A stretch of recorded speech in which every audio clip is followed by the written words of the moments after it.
Welcome everyone to part 2 of our 3-part series. This is a technical webinar on our hybrid solution, and I'm very excited to introduce our guest today. Before we get started, I want to do a little bit of housekeeping as everyone's getting logged in and checking their audio, making sure that everything looks okay and sounds okay. I want to remind you that we are indeed going to be recording this session. So if you decide to listen to it again later or share it with others, it will be available on our YouTube page later on today. You'll get an email tomorrow with a link to that recording. And of course, if you're subscribed to our YouTube page, youtube.com/Qualsys, you'll get a notification letting you know that a new video has been posted. We hope you all subscribe to that. We hope you all also have access to our dealer portal. That's at dealers.qualsys.com. That will allow you to get access to many of the things you'll see here today, as well as many other items like software downloads, support materials, sales and marketing materials, videos, and especially our online training session, which allows you to go through a set of courses and quizzes to get your certification on Qualsys products. As we dive in, I want to do a quick recap of the 3-part series. We're talking about hybrid as applied to IQ panel, and last week we talked about specifically the Hardwire 16. It's an amazing device that allows you to be able to connect to other devices that are hardwired and also connect those to the IQ panel at the same time using wireless. That session last week, we talked about the Hardwire 16 large enclosure, which you can see on the screen today.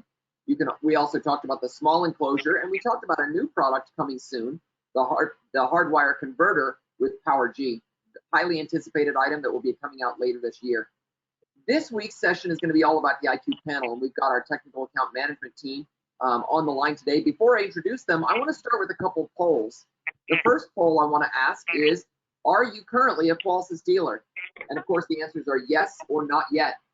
Understanding whether or not we're talking to our existing customers or if you're a new customer will help us tailor the conversation to ensure we are interacting with you the best way possible. If everyone here's a veteran, the last thing we want to do is bore you with details you already know. But if there are some new people, we don't want to leave you in the dust and make you feel like you're not part of the conversation. So please participate in that poll. Help us understand where you stand on Qualsys products. Are you currently selling our products, or maybe you're not yet a Qualsys dealer? And of course, if you want to become a Qualsys dealer, we'll throughout the presentation give you an opportunity to learn how to do that and find out where to get started on that process. I'm going to go ahead and close that poll. Thank you very much for participating. Oh, one more thing. Some of you may be experiencing difficulties with the polls. If we put a poll up on the screen and you can't click on it or use it, just be aware that sometimes resizing the window may help. Be aware of that. Also, it could just be your web browser. So we apologize that if you can't participate in the poll, but we do appreciate those who are trying. I'm going to go ahead and close that poll. And I'm going to ask the next question, which is, what are you currently using for your hybrid installs? Are you using Qualsys, DSC, Honeywell Resideo? And you could choose all of the above if you happen to be using all of them, but choose all the ones that apply to you. Qualsys, DSC, a Honeywell Resideo solution, DFP, or something else. You know, let us know what your current solutions are for a hybrid install. And again, a hybrid install is defined as an IQ panel and a hardwire and wireless all combined into one solution. Again, thank you very much for participating in that poll. I'm going to go ahead and close that poll up and ask our next poll. Our next poll question is, what security wireless do you currently use? If you're thinking about the different elements of the hybrid solution, one being the panel, one being the hardwire solutions, and one being the wireless, curious to know which wireless you're currently using. Is it DSC PowerG? Is it 319.5 megahertz? That could be the Qualsys S line, or maybe Interlogic sensors if you still have some of those left over.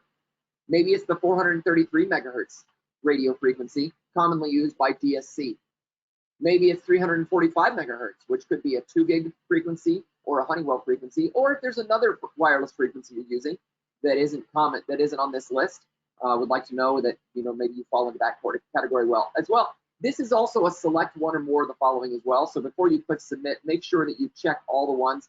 Maybe you're using multiple wireless protocols. There's quite a few people who will use both DSC PowerG and one of the legacy frequencies to be able to take over their existing sensors and then also add new sensors on as well. And speaking of wireless, this is a little teaser for the webinar we'll be doing next week.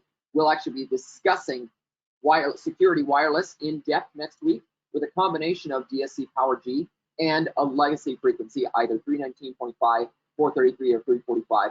When you would use each, what's appropriate, how they work, what the differences are, the pros and cons of each, things like that. So we'll make sure that you have an opportunity to learn more about security wireless in next week's. And because you're attending this week's webinar, you're automatically enrolled in next week. So no need to try and re-register for that webinar.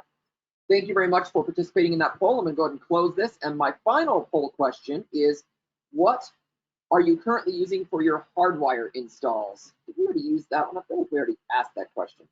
Oh, maybe this is, sorry, this is hardwire only. So if you're only doing a hardwire install, not a hybrid install, but what are you using for hardwire? Qualsys, DSC, Honeywell Residio, or DMP? You know, because there are some of you out there who have expressed that you're not doing a hybrid solution, but potentially doing an only hardwire solution. Maybe you're down in Texas, you know, pre-wiring houses and then doing all the hardwire there. Maybe you're doing commercial, a small business or medium-sized business and doing hardwires there. What are you using for those solutions today? Again, thank you very much for participating. As you participated for polls, that's not the only way we want you to participate. We also want you to be able to chat in questions, make comments and things like that. We've got lots and lots of people on the line today, literally hundreds of people on the webinar today. And again, we want to thank you for being a part of this, but we also want to make sure that you have a chance to interact with us. We've got a team of our technical account managers standing by to answer your questions because this is a technical webinar, and they'll be able to answer your questions in real time if you use the chat or question function. So go to your GoToWebinar control panel on your computer, locate that chat box or that question box. I want you to type something into us. Say hello, maybe tell us where you're calling in from, tell us what the weather's like, tell us your favorite, you know, quarantine joke, whatever you like.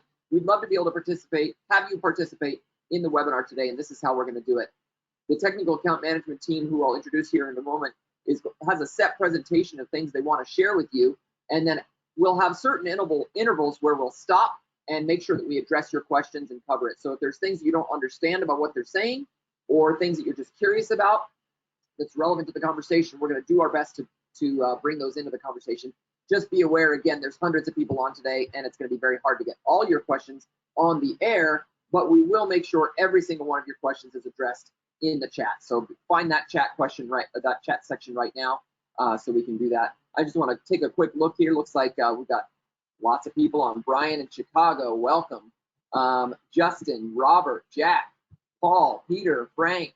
Frank, welcome back. You're on every single one of our webinars. Really do appreciate you showing up every week. Jenny, Jeff, Joe, Robert, John, Lupe, David, Michael, Sunny, Columbus, Marietta, Georgia, Springfield, Missouri, Sheridan, Wyoming, Brazelton, Georgia, San Antonio, Texas. Craig says, I love Qualsys. Thank you, Craig. We love you too. Battleground, Washington, sunny Virginia Beach. That's where I was born. Austin, Texas. Oh, people from the UK. There's lots and lots of people today. Again, everybody, welcome. Thank you so much for joining in today. We really appreciate it. Let's do some quick introductions of our two presenters today. You can see that the cameras are on for our technical account management team. We've got Nate Anderson and Mark Bateman, both of which are technical account managers.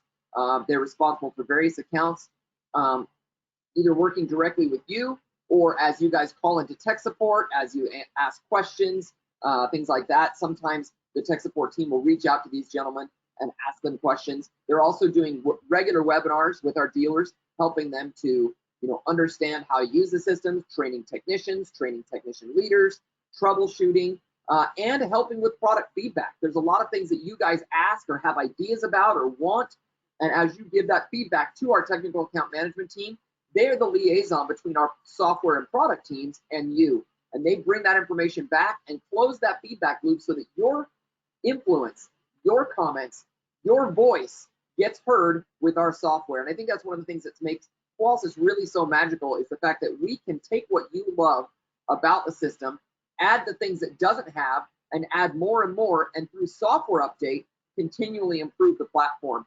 If you've got a particular experience with software updates and the feedback loop, we'd love to hear that. Place that in the chat. We'd love to hear your comments and how you appreciated the things that we've done for you over the years. But Nate, Mark, we'll turn the time over to you now. Really appreciate you guys reading this presentation. Just to set expectations, the plan is that this is going to be about a 2-hour presentation. So hopefully you've blocked out your time appropriately. Again, this is being recorded, so in the event that you can't stay for the whole thing, don't worry. We'll be able to send you that recording. We'll have a little break in the middle there to let you guys go get a drink or do whatever you need. But sit back, relax, make sure you ask questions. Mark and Nate, we turn it over to you. Thanks very much.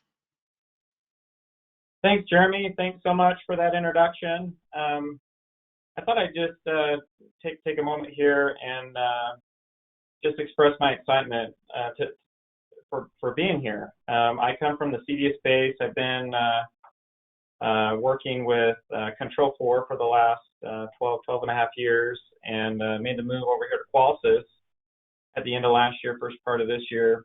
I'm just so excited to be here. I'm so excited for the opportunity that we have to be part of your business, and it's pretty exciting times for the automation and the connected home and the security worlds to collide.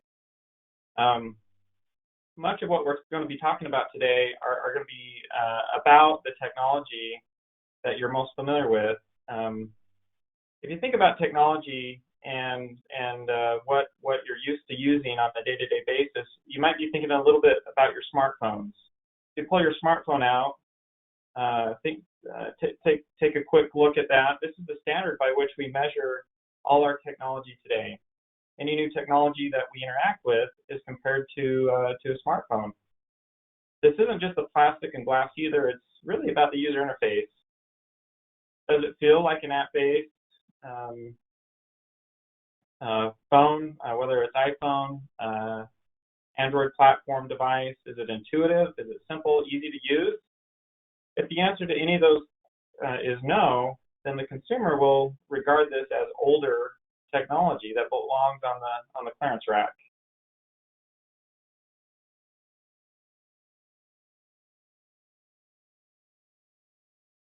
So consumer expectations are changing, and because they're changing, we must all learn to evolve. This is again a quick idea. As we think about technology, these are just some of the solutions that are around us and our consumers every day. So iPhone took a computer and basically merged it with phone, or Apple rather took a computer and merged it with a phone. Android merged with an alarm panel, and it's hard to reinvent the wheel. Recompile velocity platform keeps you competitive. When we bring all those radios and technologies together, you get 7 different wireless radios working in sync within a single panel. It's pretty amazing. Take a moment to appreciate the magnitude of this feat. 7 wireless protocols, each with their own antenna, all packed into a tiny tablet, all less than about an inch thick. And looks do matter. We know that. Something we deal with every day. So take out your phone again. Is your phone a flip phone? We ask this as we travel the country. We do webinars. Not too many people. I don't know anyone that really has a flip phone anymore because we don't use them. The main thing is you can do so much more with a smartphone, and looks do matter. So with our panel, whether you're mounting it on the wall or you're using the table stand, it's going to look really great. Here's an example of Kelsey here. Disarming our panel looks great, and over time, we've done so much with this panel. In 2014, we had disarm photos. Then we pushed them to the cloud. We're able to see alarm photos on the panel, alarm videos on the panel. This is just kind of showing the improvements we've made on that panel camera throughout since inception of the IQ panel. Live views also allow you to view your cameras on the IQ panel's 7-inch HD screen. When you think about technology, you want the latest and greatest right at your fingertips, right? Indoor view or outdoor cameras, as well as your video doorbell, same UI as your mobile app. Your cameras have a speaker and mic. You get live talk, for an example, imagine the kids that are downstairs in the basement playing video games or toys. Rather than walking all the way downstairs, you could just simply hit a few buttons and view them live right there on your alarm panel on your IQ2. The kids, it's time for dinner. Live answer on the IQ panel's ability to answer your SkyBell video doorbell from the panel's HD screen. You get a notification on the panel when the doorbell rings or the camera motion detects motion. Answer your phone or from your phone from the panel's HD screen. User interface is the same on both. Looks really do matter. Great for kids home alone, guests watching the house, or simply when your phone is on the charger or in another room.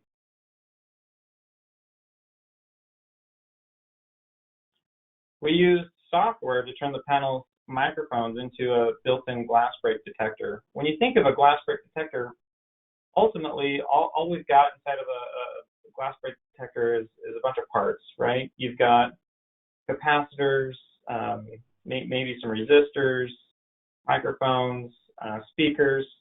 We've got all that built into this panel, and with features and benefits built into this panel, we're able to do some fun things. When the system is armed to away, the microphones are listening for sound of breaking glass. We use a quad-core processor for a faster response time. Over-the-air software updates ensure glass break algorithm is always up to date. You can turn this on remotely. You can turn it off remotely from our back end with alarm.com. And this is all included with every panel. I think it's really cool. I mean, if you need it, you can use it, you know, by a window. If you're not, don't turn it on. It's in every panel comes with the glass break. On top of that, we also have something called Bluetooth disarming. I'm going to show you a quick video on this.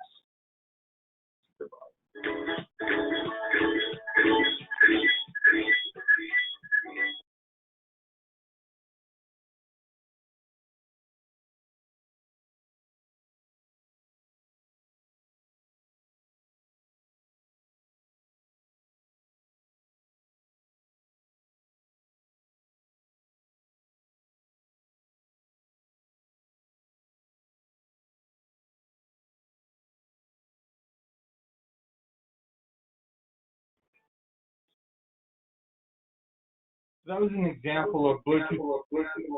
One second, guys. That was an example of Bluetooth disarming.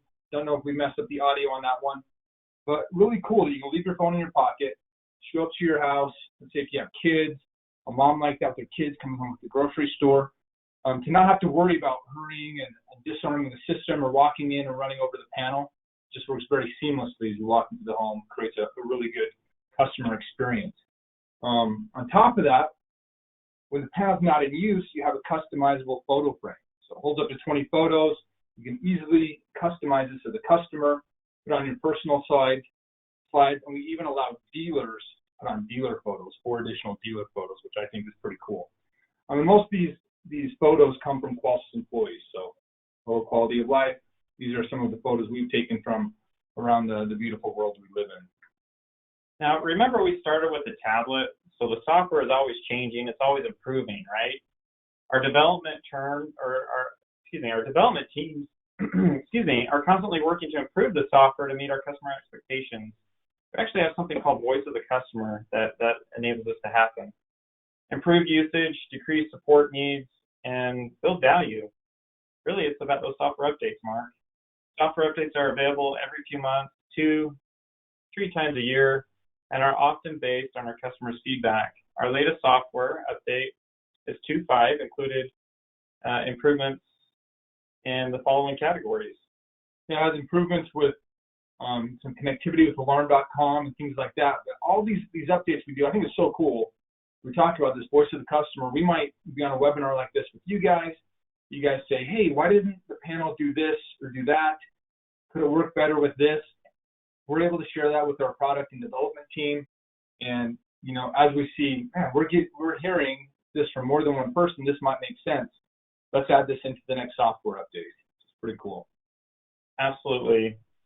There are actually a couple different choices for IQ2 panel, all with PowerG. You can choose from.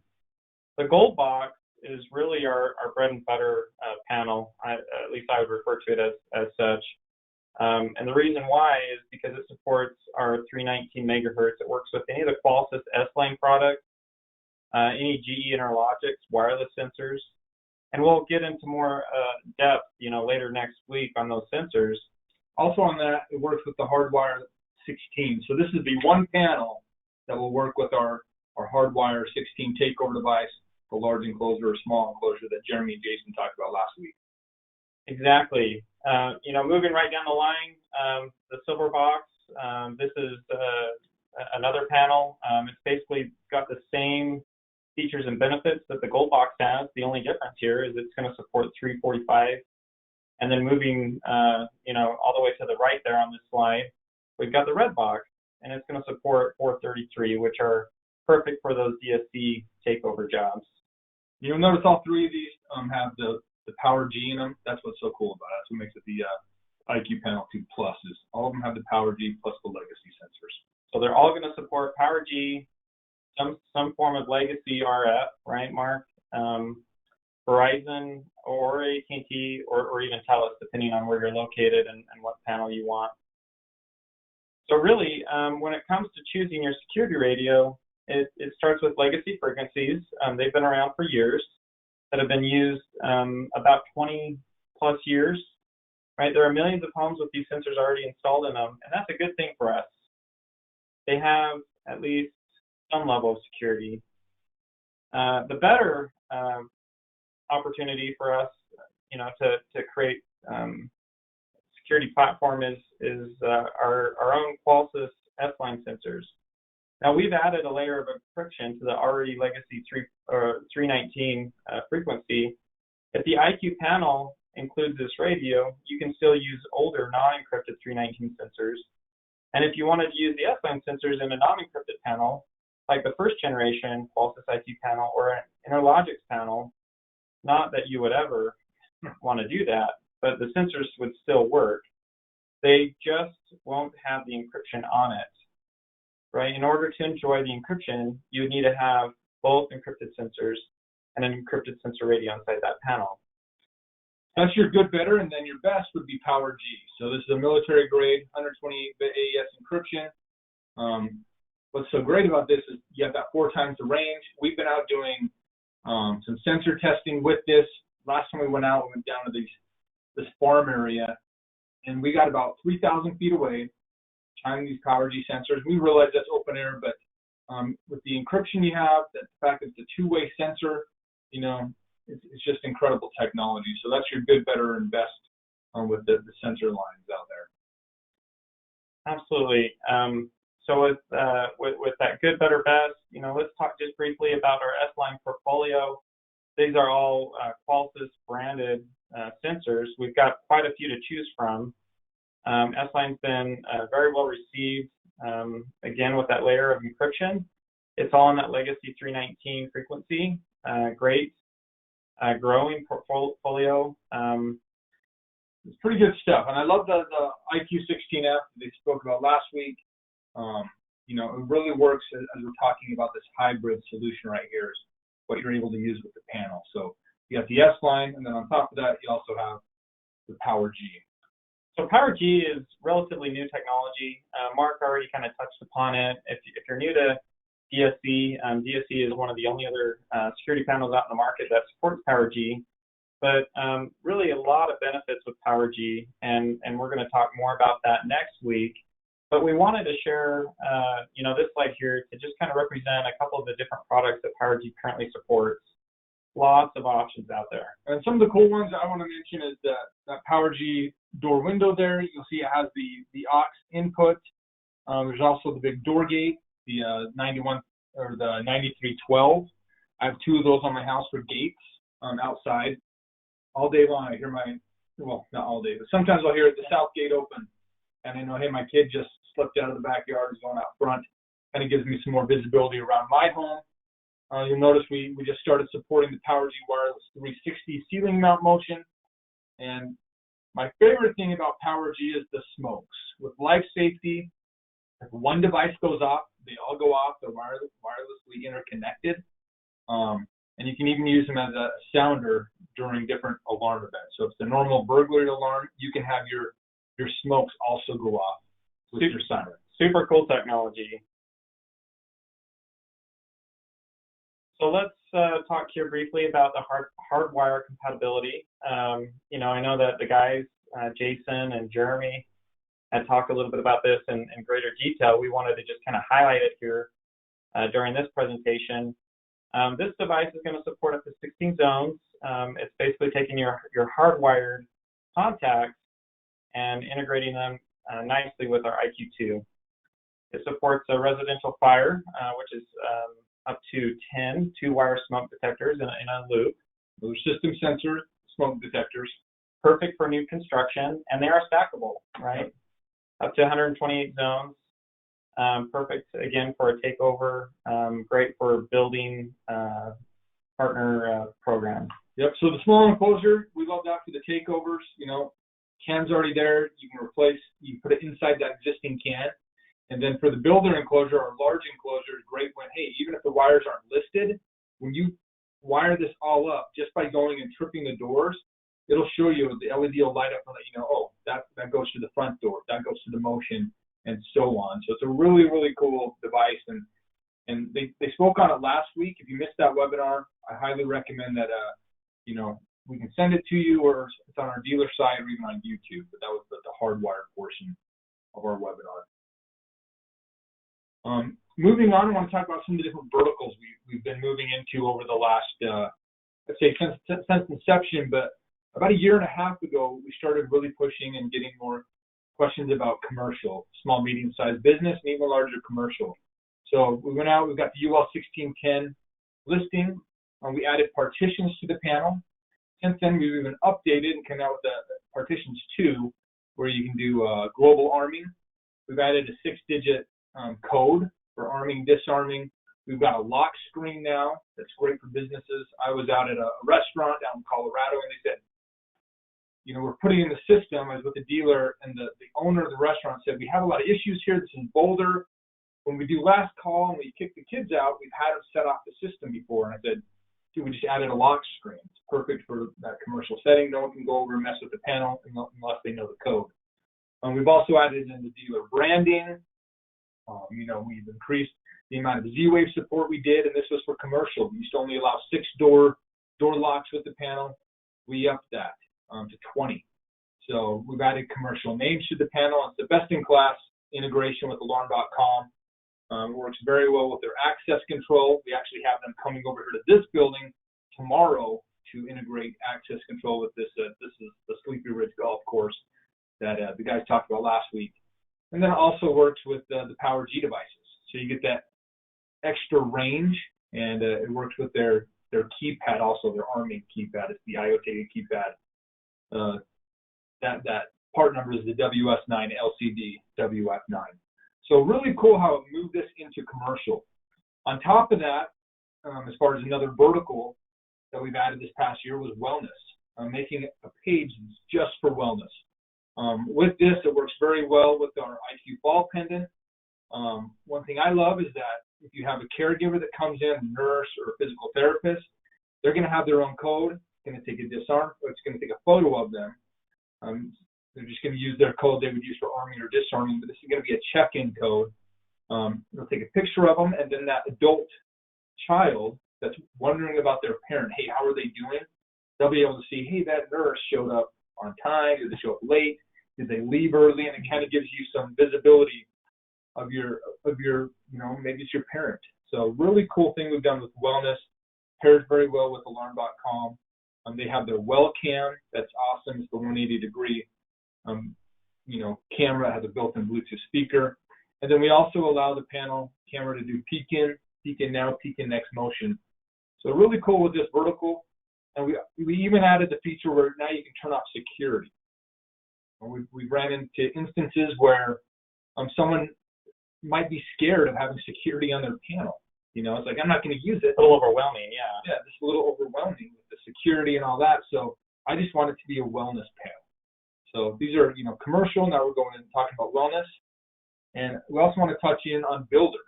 So once again, all this can be put in together. This is perfect for this hybrid solution we're talking about, whether it's, hey, everything gets hardwired into the large enclosure. And then later on, if they want to add anything, they could add in the wireless sensors, the S-line, or things are far away, they can put in the PowerG. And it's all secure, it's all encrypted. You know, and with our builder program, we have a lot of good packages and things we set up with the marketing team with the free mobile home kit for those areas that have, I think it's, you know, might be 25 or more homes going into a unit. We'll do a program with the model home. So really cool with what we've done with the builder vertical. And builders love that too, because they want to sell their product, right, as part of the connected home. And then moving on, we have multifamily or MDU. This is great. There's a lot of apartment complexes out there that might not even use security. They don't want to provide that to every tenant. So they'll turn off that security page. And then what we've done is we've made it so the first light, lock, and thermostat you add in, you'll see on the first page, and that's your home automation page. This means no more keys. You know, if somebody lost their key or something, they can still get in with their door lock. I don't know if you've ever heard of unattended access. This might be for, hey, we're having a service guy come over, or an unattended showing. Instead of having somebody run out and show somebody the unit, you can say, hey, here's your code. It's going to work. They can schedule a time. That code will just work for maybe that 1 hour period. They're able to go in and look at a unit and see if, hey, is this a place we'd want to move into? So some really cool things we've done here with the MDU. Works great with the flood detection. I was out in an MDU unit out in Trophy Ridge out in Texas, and that's what they did, was put in the floods. They put in a one light, the locks, and the thermostat, and that just gave more control to that complex and being able to, hey, if no one's there, we can make sure we're not just blaring the AC and you know, wasting money. So really cool how we have this one platform that's good for all these different solutions: residential, commercial, builder, the MDU, the wellness, multifamily, and so on. So at this point, you've seen there's a lot of different things our panel will do: the Bluetooth touchless disarming and away mode, the glass break detector, and so on. I know there's been a lot of questions coming in. I was wondering, Jason, is there anything that you want to ask us that might be relevant to everyone on the call? Yeah, sure. Couple good, actually quite a few good questions coming in. A handful here that apply to the broader group. So Nick asked, what cameras are capable of doing live answer and live view? Do you guys support Ring, Nest, and other cameras like that? So as far as the live answer and live view, you have to use the alarm.com cameras. So it can be any of their newer ones, the 522, the 523. Their 622 is the one that's used for, they have a wellness version or just a home version that has an 80-degree view on it. Those indoor ones will work with live view, and they'll allow you to talk over them, have audio. Their outdoor ones, when you get out to their 722 camera, 723, up into like the 825, some of their power over Ethernet cameras, those all have live view with no audio. They don't have audio built in. And then we have live answer that works with the Skybell. So there's Skybell, the round one, and the slim.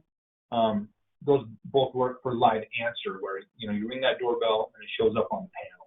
We actually have a Skybell here. I thought I'd just show it. Hopefully you guys can see that, but it's kind of cool. Very slim. It's very clean. Anything else you want to add to that, Jason? Or yeah, a couple other questions that I think are relevant. Does the IQ remote have a built-in glass break detector? And if not, what are some best practices to testing the built-in glass break detector on the main panel? No, that's a great question. So the IQ remote does not have a built-in glass break. Some of the things to mention about the IQ2, the range of that glass break is about 15 feet. So if you've got a section of glass that you want supervised that's over 15 feet away from the panel, chances are you'll need to just add another glass break. But there are some tools built right into the panel, and we're going to get into some of those tools here later on in the presentation, so I don't want to spend too much time on it right now. But the one thing about this panel, the IQ2, is it's got all these tools really just built in. Right? Testing tool. So with the glass break detector, you can go to the test and you can put it in a glass break simulator mode and then arm your system up and then we have a file on our dealer site, or you can get it offline. You could ask for it. But we have a file you can save on your phone. I have mine saved as an app, and I can just play that file, where the glass is, and have it go into an alarm using that file. Similar to a glass break simulator. Yep. Just a file you can download on your phone. Most everybody has their phone with them, right? So the whole idea there is you've got the tool in your pocket. Yep. It's like a free glass break simulator instead of having to go out and purchase one if you don't have one. I know a lot of techs in the field don't have. So, Jason, what else do you have for us? Yeah, another last question here, two-part question. Thanks to Robert and Jared. What panels do the 16F hardwire translators work on, and what panels will the PowerG hardwire translator work on? Great question. You want to talk about that? Yeah, so, we kind of touched upon it a little bit earlier, but it's that gold box that works really well with our 16 hardwire F translator. Those are both the 319 megahertz. So our gold box, gold panel, that's going to be what's going to support the IQ16F. And then as a follow-up to that question, there is a relatively new product. It's actually not available yet. Right? It's in testing. It's in testing, but it is going to support PowerG. So that'd be a perfect solution for maybe a DSC takeover. So you pair that with either one of the three panels that we have available. So either the gold, the silver, or the red. Because all those three panels come with a PowerG daughter card. So. And Nate's lucky enough, he's testing one of those right now in his home, one of the PowerG hardwire translators. But those, like I said, they are in testing. I believe we're planning on having them be ready in Q3, end of Q3. Yeah, don't quote us on that. Don't quote us, but that's what we're looking at. But they are starting to get out to do some global testing with them. So expect those to be out at the end, later on in the year. What else do you have for us, Jason? Yeah, so tons of questions. I could go all day, but one more good one, I think, and we'll let you guys move on. Jonathan is asking if it is possible to disable individual panel panics. More specifically, can the fire panic button be disabled on the panel? Oh, from what I understand, that is a good question. That is good. Jason, help me on that one. Yeah, sure. So the question is, or the answer is yes. In the settings on the panel, you can enable and disable those three panics. There's three panics, right? The fire panic, the auxiliary panic, and the medical panic. Those can all be disabled from panel settings individually or all together. Super and this cool. is Jeremy, just an additional comment on that one. There are some jurisdictions that don't allow you to provide, for example, medical emergency, triggers there. So we built those in so that if your particular city, state, province, etc., didn't allow that function or that feature, or you weren't licensed properly to be able to provide those types of services, that you could disable those and make sure that you were still in compliance. And one thing I do like on our panel is that we do have like a silent medical. So I know panels I've used in the past, you hit the medical, it's beeping. I can see how that could cause additional anxiety. We do have an option for a silent medical. Anything else you want to hit on, Jason, before we move on? Lot of questions regarding things you're about to get into. So, as I continue to go through these and answer these, stay tuned. Mark and Nate are going to talk on a lot of these. So again, we could spend all day. A lot of good questions coming in, but I think you're going to hit on a lot of these questions that are being asked. So, all right. Thank you, Jason and Jeremy. Okay, well let's jump right into the hardware. So these next few slides, we're going to just briefly gloss over the panel, the exterior of the panel. So this first slide here we've got pretty simple, pretty intuitive.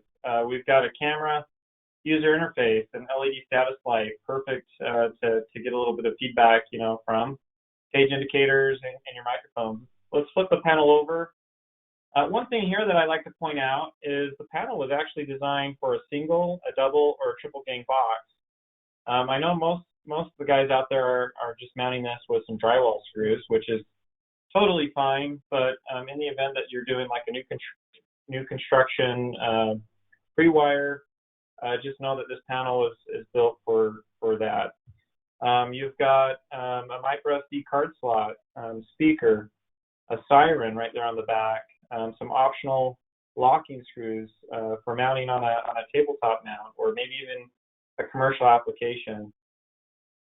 And this is an opportunity to point out here, if you look at the back of this panel on the bottom left of this slide, there's something called the RF antenna routing hole. As one of our best practices, and one of those things that you just need to do every time, is make sure you route that little white antenna out that hole. This is so you get range. Up above, we kind of went over this earlier, there's those 7 radios in the panel. You got your cell unit, the PowerG, the Z-Wave. It's like a wireless rock concert. And you want to keep that lower 319 or 345, the legacy RF, away from that to get the optimal range. So as a best practice, always route it out the mounting, out of that dedicated hole. Just by going over the access cover, I see in testing, you do lose range. So that is a best practice that I will hit on multiple times, just so you keep your range with your legacy sensors. And when you go to mount this too, be sure to make sure, I just want to point out here, oftentimes, 2x4 is getting away that RF antenna routing hole. So just, make sure that you're, when you're mounting this, that you're mounting it away from a 2x4. Yeah, or if you're right on top of it, just drill a hole that's going to go to the side of the 2x4. And just have it go down in the wall. If you look at the inside of the plate, or the inside of the panel, just want to show you where a couple different things are. Up top, you're going to have your cellular antenna, and we actually have one on the right side also. So there's dual cellular antenna in the panel. You got your PowerG antenna up top. In here, we got our 3 different daughter cards that come in every panel. One's going to be the PowerG card. Below that is the Z-Wave card, and then your security legacy RF radio. So, PowerG, legacy, with those 2 RFs, if you're using Qualsys, I'm saying, like the S-line sensors, you can mix and match those in one system. If you went into a home and it was a GE takeover, and they had the old Interlogic sensors, you could use those. You could add our S-line sensors. If they had a shed or a detached garage way out back, you could put in PowerG. So those are the 3 daughter cards. The little tamper switch down below, and then you got your terminal block there running vertically. I just want to touch on the battery real quick. With the normal panel that we're all used to, that we've installed throughout the years, when you kill the power, you want to do a power cycle, a lot of times you're just pulling the power and you're unplugging the battery. You wait a little bit, you plug it back in. With this panel, that should never happen. That's not what you should do. There's actually some procedures, just like with your phone or a computer, if you're going to power it down, that you should follow. So we're gonna hit those real quick. So on these next few slides, I'm just going to point out here real quick, Mark. You'll notice the section that says Find It. This is exactly where to go in the panel, in the settings, where to find some of these settings that we're going to be talking about these next few slides. Yeah, I'm glad you pointed that out. So for powering down the panel, if you see there on the Find It, you just go to Settings, Advanced Settings, type in your code, and then hit Power Down, the icon that powers down. If you just want to do a panel reboot, it's the exact same thing. Settings, Advanced Settings, enter your code. But instead of Power Down, now you're just going to hit Panel Reboot. It's going to power down, power back up on its own. And the third thing we have, rarely seen this happen, but this is a hard reboot. So if for some reason your panel gets stuck or you're not able to just turn it off, you can actually hold down the side button for 30 seconds and it'll force it to do a reboot. This is not going to factory default the panel or master reset it, but it will force it to do a reboot. That never happens. Yeah. Hardly. All right, so let's take a quick look at the wiring diagram. So Mark's already kind of touched upon this. There is a termination block in there. There's a couple different ways that you can power up the panel. You can do what most of us do and run a 2 or 4 conductor wire up to where this panel's going to be located, and you can just terminate that wire right into the panel. It does get shipped with a transformer that has a barrel jack on it. So another option, it doesn't matter if you use the barrel jack or the termination block to power this thing up. And I think it's worth mentioning, Mark, that the panel actually was shipped out with 2 power supplies. Anything that's been shipped within about the last year, right? Last couple of years. So last couple of years. When we first came with the panel, just over 3 years ago, it shipped with a 5.5 volt transformer. And as closest as the manufacturer, we said, hey, you can do a 25-foot run with this. We knew if you did Ohm's law and said, hey, 5.5 volts is what I have, I can go down to about 4.6, that you could do a run with 18 gauge wire of about close to 100 feet. With 22 gauge wire, you can get more like 45 feet. We learned right away that, hey, there's people doing takeovers. They don't know how long that wire is going to be. We made some changes to the panel, made a new rev. So it's a couple years ago. And so anything after Rev E, and I think now we're on like Rev J, will support a 7-volt transformer. And that's what it ships with now, the 7-volt transformer. With that, as a manufacturer, we say, use 18 gauge wires, don't do any runs longer than 100 feet. But we do realize if you do the Ohm's law, you're going to get you can get closer to 200 feet with 18 gauge wire. If it's clean, your splices are clean, you can get a longer run. And of course, 22 gauge wire, you're going to be down around the 90-foot range. Some people say, well, what if I twist it together? Does that make 22 gauge into 18 gauge? No, it does not. You might get an extra couple feet, but you're definitely not going to get additional range. Yeah, so, you mentioned Ohm's law. Basically, the longer the run, the more resistance on the line, right? And the more voltage drops. So we're just trying to avoid that, and we do have these numbers quite a bit. The other benefit with this terminal block is you've got the ability to run a couple sensors right to the panel. Yep. Super cool. Keep in mind, if you're going to utilize that feature, you got to have those end-of-line resistors. It's a 4.7K resistor. We don't ship those with our panel, but they are fairly common. We do ship them with the hardwire translator, the hardwire 16. So if you're going to use that device, just keep a couple resistors on hand if you think you're ever going to use that. And just since we're bringing this up, we did recently put out a technical service bulletin on these 2 sensors that can be hardwired into the panel. We did have a certain date period of panels where the firmware was not added on to support those 2 sensors. So if you do run into that, you need to use it. There's a TSB explaining that. Our recommendation is just use a different panel that would support it if you need it, or if you have to, go with wireless contacts. But there was a TSB that we put out about that. And then as far as the siren that could be put into this is just a dry connection. There's no power being pushed out to drive a siren, but you could hook one in here. The max voltage is going to be 12 volts with a max current of 300 milliamps. In all reality, though, this hardwire device, the large enclosure, small enclosure, that's what you'd want to hook a siren up to. Those have 500 milliamps of onboard power. That's why they're great for a takeover. Yeah, and I also like to mention too the PowerG, right? You kind of mentioned it before, but the PowerG life devices, the smoke, life safety, you can have those programmed to basically act as a siren as well. Get the sound during alarm, and then even the PowerG sirens get incredible range. Moving into the software, Nate, I'll have you kind of touch on the home screen here. Yeah, so when you power up the panel for the first time, you're going to be actually going through a wizard. We'll get into that. After the wizard's been gone through, you'll notice this home screen overview that we're going to get into. Really, we like to divide that up into 3 categories. You've got this headings and settings tray. So the headings and settings tray is going to give you a bit of information, your date, your time, a quick view on what the weather is for your local area. That's being pushed to the panel through alarm.com.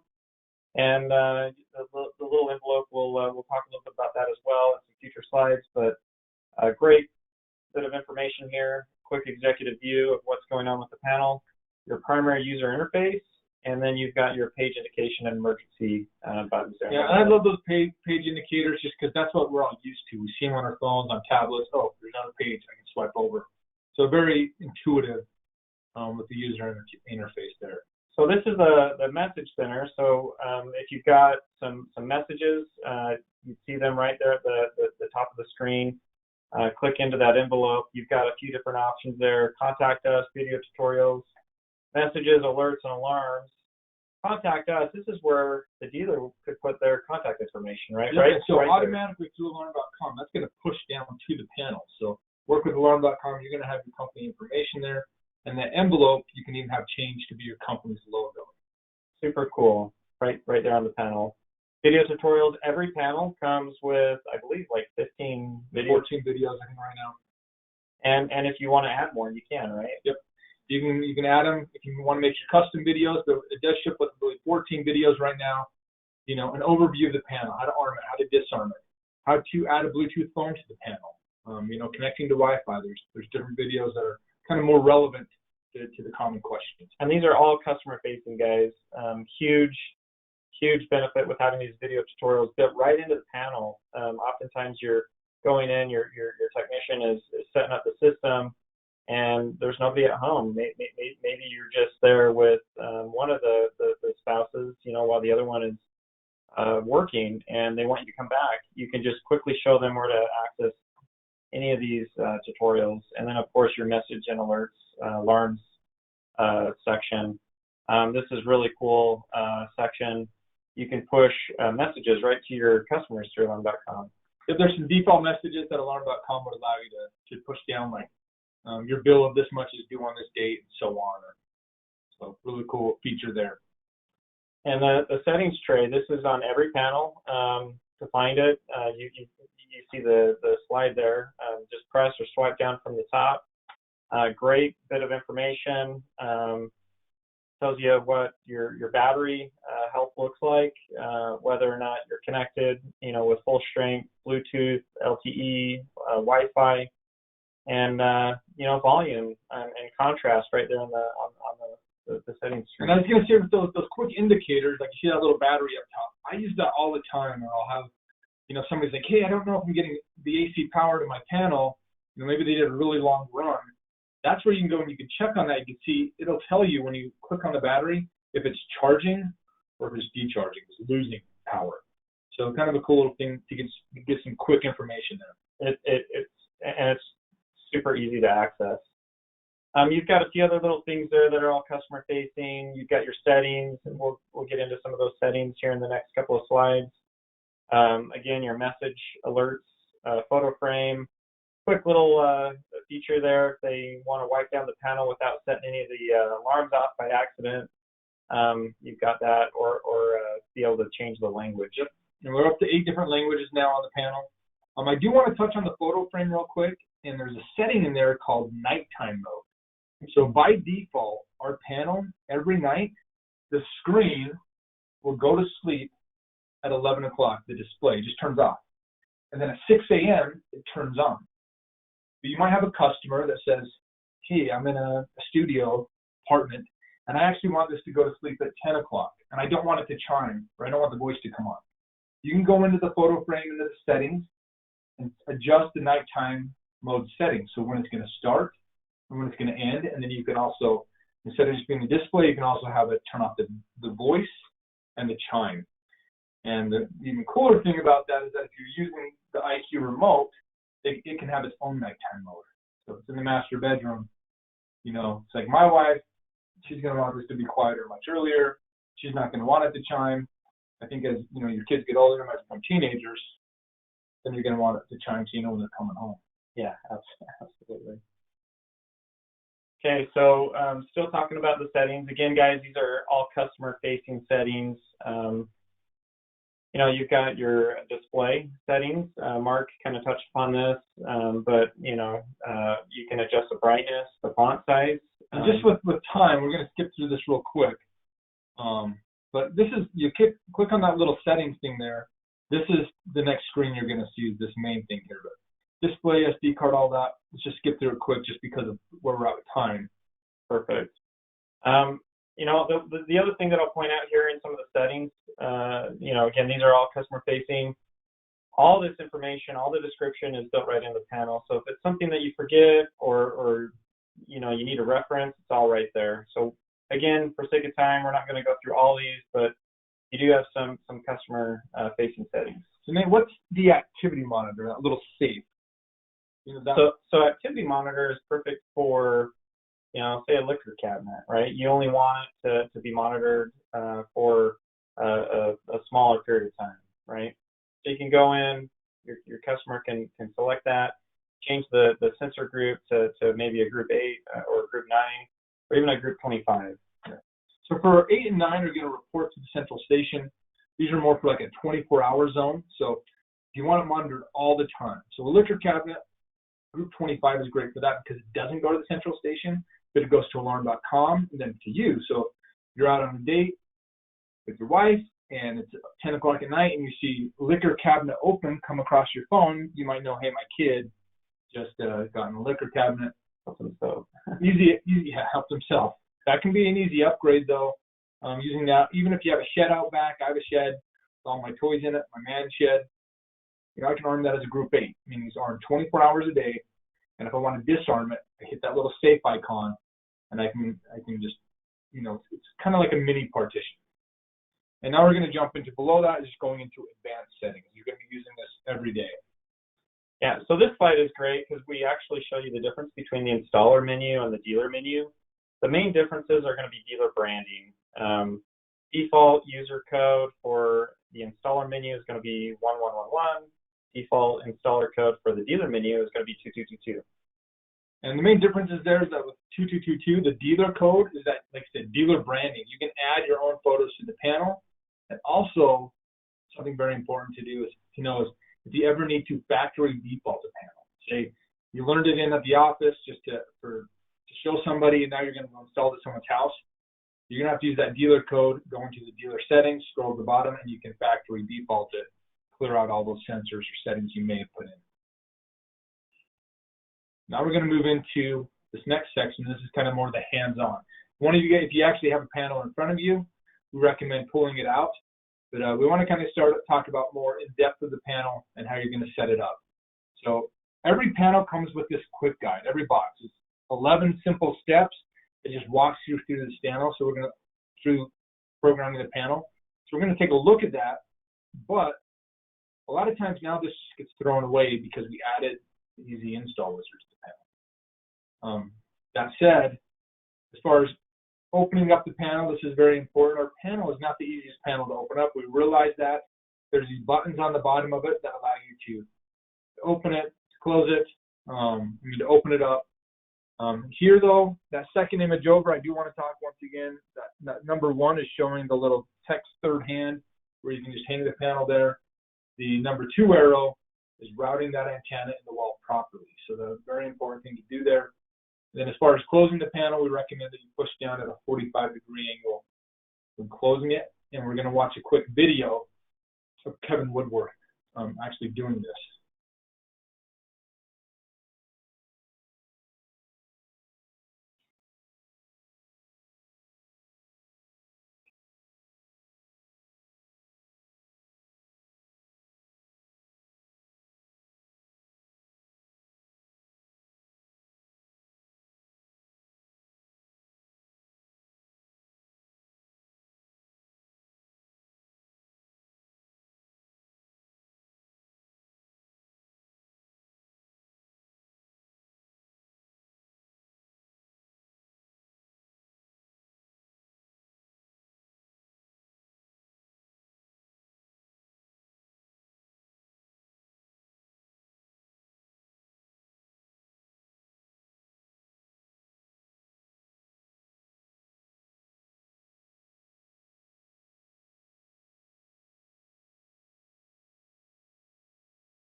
So I noticed there's no sound on the video, but what Kevin's doing here, he's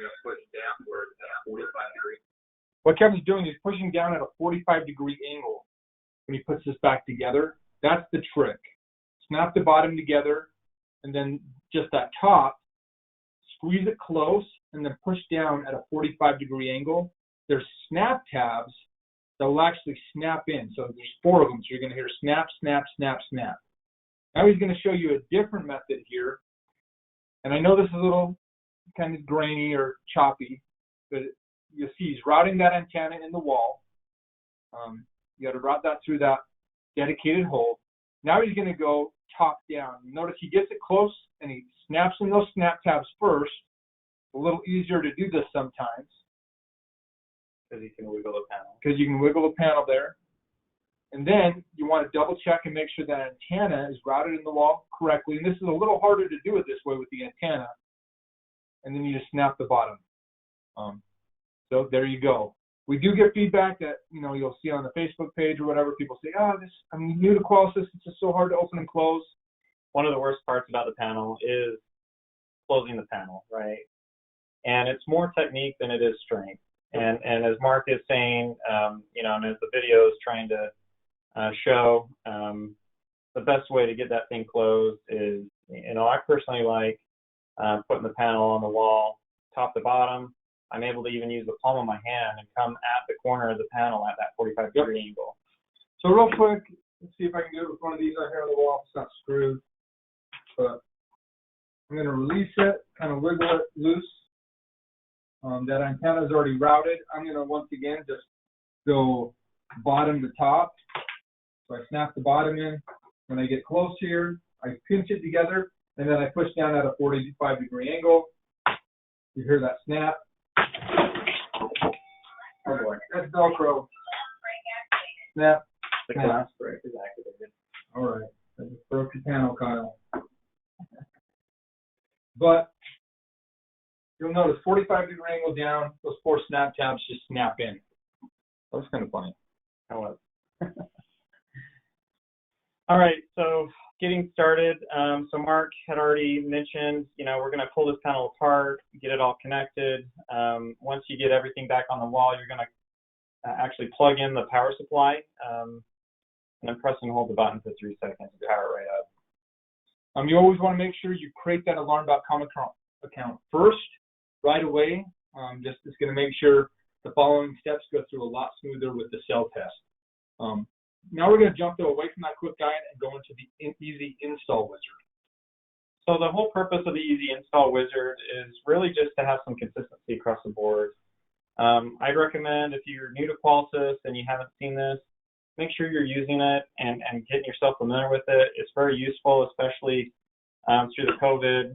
We've had a lot of these panels that our customers are shipping out to their customers, and they're able to just, this Easy Install Wizard is able to just help the customer get it up and running. We call it a DIT, so do it together, where maybe they're like, hey, I really want a system right now, I want to feel protected, but I don't feel comfortable with someone coming to my house, or maybe they're not allowed to, depending on where they're living. So they're like, hey, I don't want someone coming to my home. There's a lot of dealers right now that are doing this DIT, we call it the light glove process, where they can ship out a panel and walk the customer through this wizard, help them install it. You could even, put on the 3M sticky tape and all that before you send it out. We've done some great webinars over the last month about this, but this wizard comes in very handy there. And these, I'll just put a plug in here too for the 3G upgrades, right? This is great to send out a solution for a 3G upgrade. We know that 3G is coming to an end here within the next little bit, and the Qualisys panel supports LTE. So great solution for that. So one of the first things that you'll notice in the Easy Install Wizard is it's going to boot up, and it's going to automatically ask you to connect to an access point. Pretty simple. You'll see all the access points that the panel can see when it's booting up here. You'll connect to it, enter in your credentials, and then hit next. The next slide here shows the panel going through a couple different checks. One of the first checks it's going to do an internal check where it's going to actually start testing that dual path connectivity, right? So this panel supports what I would call true dual path. We communicate both through LTE and Wi-Fi at the same time. These next few slides, you can just quickly click through them. It's doing all the system tests testing the battery, all the daughter cards, the PowerG, the Legacy RF, and then this is that LTE check that it's going to give you. And if you can click on to the next slide here, Mark, this is the image that most of you are probably going to see once the panel tries to come online, and it can't. And so if it doesn't, right? So the bit of recommendation here that I give you is, if you see this screen, go ahead and just power it down and power it back up. By the time it comes back up, it should check back into the nearest cell tower, and you should be off and going. So what the screen is showing you is that your cell radio didn't go through. So there's a couple things that could happen here. One is, hey, this panel is brand new. It's never spoken to a radio tower before. That's where Nate's saying sometimes it does help to boot it down, boot it back up. So that could be something. The other thing that I've seen is very common is maybe the alarm.com account was just barely created and it's not set up yet on the back end that communicates. And the third thing, I guess, would be it's showing you the IMEI, or the radio serial number of the panel. You might have fat fingered it, messed up on the number. So it's going to show you here, hey, here's the IMEI, double check that, make sure it's right, and then retry it, that cell radio test. And then once it's connected, you're going to see a screen here. It's going to show you the signal, what the carrier that you're connected with. Again, we support AT&T, Verizon, and then for our friends up north, TELUS. And then it's going to actually go up to alarm.com, up through the cloud, right, and download any templated system. So anything that your dealership or your company prefers to have preloaded into that panel, it's going to do that right here through that Easy Install Wizard. And then it's going to prompt you here to update the system. Ready to add some sensors. Pretty simple process. This is what it's going to look like through that Easy Install Wizard. You can either scan a code through the camera, the QR code, right? Our devices, our S-Line devices are going to support, what do we call it? Auto enrollment. Auto enrollment. Z-Wave devices. Oh, the Smart Start. The Smart Start with the Z-Wave. Yeah. And this is for the RF sensors. So right here, this is going to be your security sensors. You hit start. Now it goes into auto learn mode. And this is where, I recommend just tripping the sensor. So auto learn allows you, by default, you can just open and close the door if you're doing a takeover, or just move that magnet. You don't actually have to tamper it. If you do want to make it so you have to tamper it, you can go into settings and make a change that we'll talk about later. And then you've got some device details. This is where you go and define, the sensor name, the sensor group, and you'll see the actual security source, is what we call it on the panel. The first thing you're going to see that I always check is the DL code. So the first one comes up, it's a 6-digit number with our Qualsys or the GE products. I verify that the DL codes match up. Then you're using the right sensor. You didn't catch a sensor from another room or from someone else's house. That's a good point too. If you're doing like a builder community, like an NDU, make sure you're checking that DL code for sure. Yep. And then one thing I do want to say here though is we do have, as far as the sensor names, you can customize that name. So anything you type in is what it's going to say.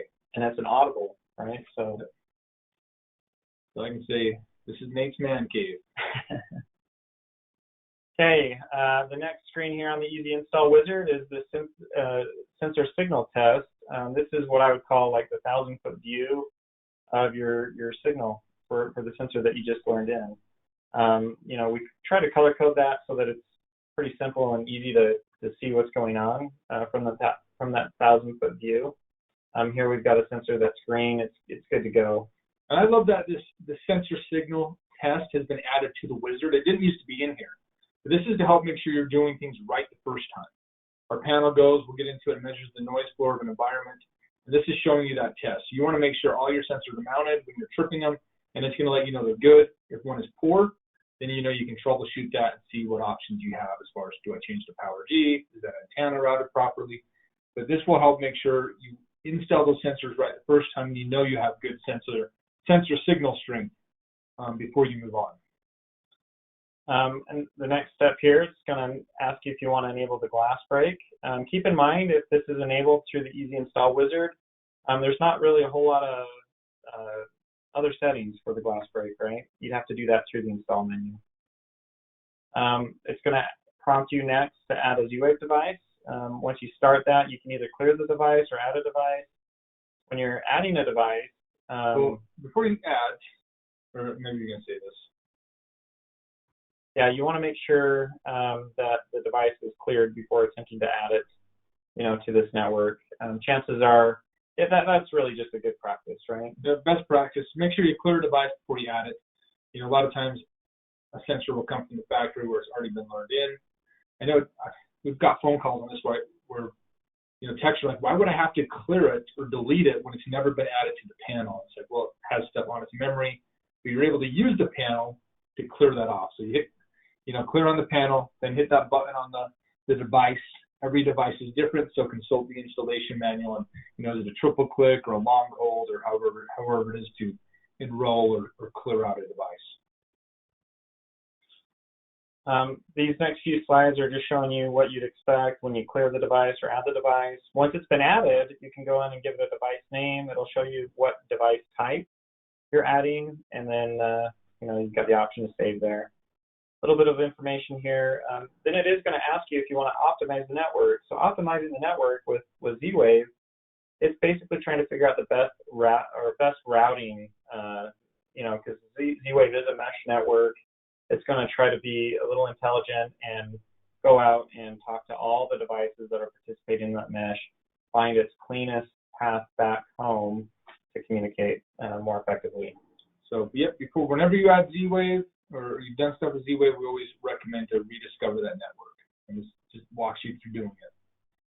Got a little bit of feedback there telling you that it's been optimized. These next few slides here in the Easy Install Wizard are going to prompt you to pair a Bluetooth device. So the panel, because it is got Bluetooth capabilities, we do have that Bluetooth disarm, as Mark mentioned earlier in the webinar. Pretty simple process, right? Similar to adding a Bluetooth device in your car. You're going to first scan for a device. You've got to make sure that that device that you're adding is enabled, right? And then it's going to show up on this list. You're going to choose a device on the list. It's going to prompt you to enter in a PIN. And once the PIN's been entered, you're going to pair that device. And that PIN is actually just going to show up on your phone. So it's going to say, oh, is that the correct PIN? Do they match? Yes, they match. Hit pair on the panel, then pair on your phone. Sometimes if a phone's not showing up in that list, I recommend making sure it's unlocked is one thing, and then also sometimes just by turning off the Bluetooth radio, turning it back on the phone, making it more discoverable. And you've got some feedback here once it's been paired. This next step is the IQ remote. So with the IQ2, you have the ability to add up to 3 of these per panel. The IQ remote would need to be unboxed, obviously, powered up, connected to the same network that the IQ remote, the IQ2 is connected to. And then, pretty simple process here. You can test and pair the remote. When you're testing it, I recommend testing it. If you got that excellent signal strength, you're going to have a good connection. If you don't, that's where you could use, even a range extender, Wi-Fi repeater or whatnot. Keep in mind that those IQ remotes, they do communicate over the wireless network. So if they're not connected to the wireless network or there is a range issue, that remote's not going to operate very well for you. And also, when we get to the testing part of this and farther on, Nate's going to explain something called band steering, which is really interesting with remotes, with Wi-Fi routers and whatnot. So the next step here through the wizard, it's going to prompt you to add a couple of users. You can add one or multiple users. Through the Easy Install Wizard, it's going to prompt you to add a 4-digit user code. Again, Mark had mentioned this earlier in the presentation. There is the option to add up to a 6-digit user code. You'd have to go in through the settings to access that. We'll show you, too, the differences of users and their management ability within the panel on the future slide as well. So once the users are added, you'll get a little bit of feedback here. This is the contact information, your contact information. You can add it here. If it's been added to your alarm.com, it will be pushed down to the panel. You can go in and edit that here as well. And then one of the last things here is that the panel is going to ask you if you want to check for updates. You're going to start that software upgrade and walk away from the panel. Sometimes it takes a little bit of time depending on your client's wireless connection, right? Because we're getting that update through Wi-Fi. So go and enable some sensors, or do whatever else you need to do at the project while it's updating, and then you're done. Yep. So congratulations, your system's ready to go. But now we want to get into some of the additional device programming, get a little bit deeper into the panel. First thing I want to talk about is Bluetooth devices. So how many phones can you pair to a panel? 5. So it's kind of like 5 free key fobs, like virtual key fobs, that a customer doesn't have to pay for. The way they work is they only work in away mode. So if someone arms the panel to stay, and they go to sleep at night, their phone's not going to be able to disarm it. It has to be armed in away mode, and there's something called a timeout period. So on here you'll see the Bluetooth settings, that little cog. If you click on it, you'll see that you can adjust this anywhere from 1, 5, 10, 20, or 30 minutes. And this is that, once again, the timeout period. So if you arm your panel away, and the default's 10 minutes, that means, hey, I have to leave my house for 10 minutes. Then when I come back, it'll see my phone and disarm it. If I leave my house for 5 minutes and I come back, it's not going to see the Bluetooth. I'm going to have to go manually type in my code. So that's just to help, prevent false alarms or prevent you from disarming it on accident. The other question we get on this sometimes is, well, what if my wife accidentally leaves her phone on the counter when we go out to dinner? Is her phone going to disarm the panel? And the answer is no. For the panel to be disarmed with Bluetooth disarming, that phone actually has to leave and then come back into range after the default period. So, and then this is just showing you how you would connect a phone going through settings. And so, a customer can do this also. They can use their master code, and they can delete a device if they were to lose it or sell it. And they can even add like a new phone in if they want to, it's not there at the time of the install. It just kind of goes through how you would add that. It's kind of like the wizard, but this is just going through advanced settings to do it. And this is Kevin's phone again. And moving on in settings, you're going to find this in the installer or dealer settings, is our panel glass break settings and what you can do to that. In the wizard, if you forgot to set it up or you want to make it sort of work in stay mode, you can come in here to settings, and that is the one thing you're able to change on this. You go to sensor group, and you can change that instead of being away only, you can change it to stay mode. But no, if you make it sort of work in stay mode, the sensitivity is going to go from that normal 15-foot range to a lower sensitivity, more around like 10 feet. And this slide, I love this slide because it just illustrates, when would it be appropriate to enable that. Yep. So right here it's showing you 15-foot range, 90-degree line of sight with no obstacles. If you have plantation shutters on the windows, they're all closed, that's going to block the sound. Glass break detector is a sound detector. We use dual technology, the sound of to have it go off. And this has been tested with tempered glass, plated glass, insulated glass. But the window must be framed larger than 1 foot square. When they get smaller, they just don't make that right sound to set off a glass break. And with this, we also on our dealer site, once again, I mentioned this earlier, but if you go to dealers.qualsys.com, we have some tech downloads. And one of those files you can download is that sound of breaking glass. I recommend every tech has this. It's just a free file on their phone where they can play that sound and they can set off the panel glass break with it. You want to explain how we do this, panel glass break? Absolutely. So one of the tests that are built in is this glass break test. To find it would be under advanced settings, system tests, panel glass break test. Basically what you're going to get here is a couple different options. You can run, reset, or start. Keep in mind if you're going to run this, begin the test, that the panel is going to be in this listen mode, right? So there's a little circle there that's kind of grayed out in this slide, but it's going to change from yellow to green depending on whether or not it's able to hear that sound. Yep. So the first test is a clap test, and this is more testing the microphone. You hit run, clap, that circle lights up yellow. If you use the glass break simulator, it's going to light up green, and then you know, hey, this is working. Now I hit start. When I hit start, it prompts you what's going to happen, gives you instructions. Hey, arm your system away, activate that glass break simulator at the location of glass you'd like to be protected. The panel is going to go into an alarm and send the signal to the central station. And then after 15 minutes, the panel is automatically going to exit out of that glass break simulator mode. And I like that too, Mark, because all the instructions are right there in the panel. You know, if you forget, it's going to pull up the list of instructions. So panel motion, you know, we talked a little bit about the 5-megapixel camera already. Keep in mind this motion is not a bird, right? It's not a per motion, not a. Yeah, we're basically just looking for pixelation change, and it's great for programming. Maybe you want to program, you know, on next motion, grab a snapshot. It's like a scene, or even a scene. Yeah. So it could be, hey, somebody walks in front of the camera after a certain time period, like after 9 o'clock at night. Somebody walks in front of this, turn on a light, you know, above the kitchen sink. I have that set up in my house. But it's not a bird motion. This is more of a safety or activity monitoring motion. Works really well with wellness. You know, some people might say, hey, if there's been no activity in the home by 10 a.m., I want to know. Yeah. Or if the first activity in the home, let me know. It's just an extra point, an extra device that's measuring activity, just like a motion would or a door contact. Okay, let's jump into the IQ remote. We've already kind of talked a little bit about the IQ remote, you know, when we were walking through the Easy Install Wizard.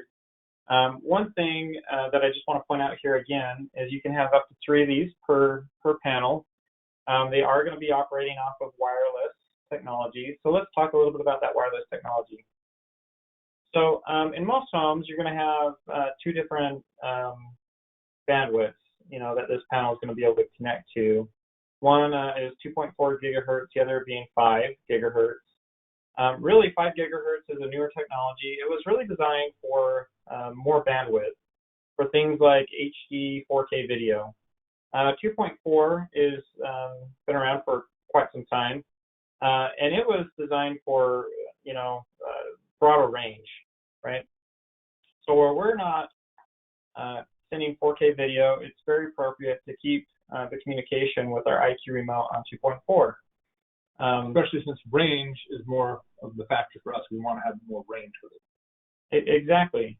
So there's something out there too called band steering. I thought it would be appropriate to talk briefly about band steering. Band steering is a relatively new concept within the Wi-Fi community. There really is no IEEE standard with band steering. So Linksys or Package or Agnes, any other brand out there that supports band steering or something like band steering is probably going to have a different algorithm in the back end, you know, managing what's going on. For all intents and purposes, what they're trying to do with band steering is they're trying to take that 2.4 and 5 gigahertz SSID, and the way that you would know, one of the symptoms that you would know that this was enabled is you'd walk into a customer's home and, you know, for sake of training today, we'll call it the Smith residence, right? You walk into the Smith residence, you notice that they have one broadcasting SSID, and it's called the Smith residence. You get looking a little bit closer, and you'll notice that 2.4 and 5 gigahertz are both broadcasting the Smith residence, and they both have the same level of encryption enabled.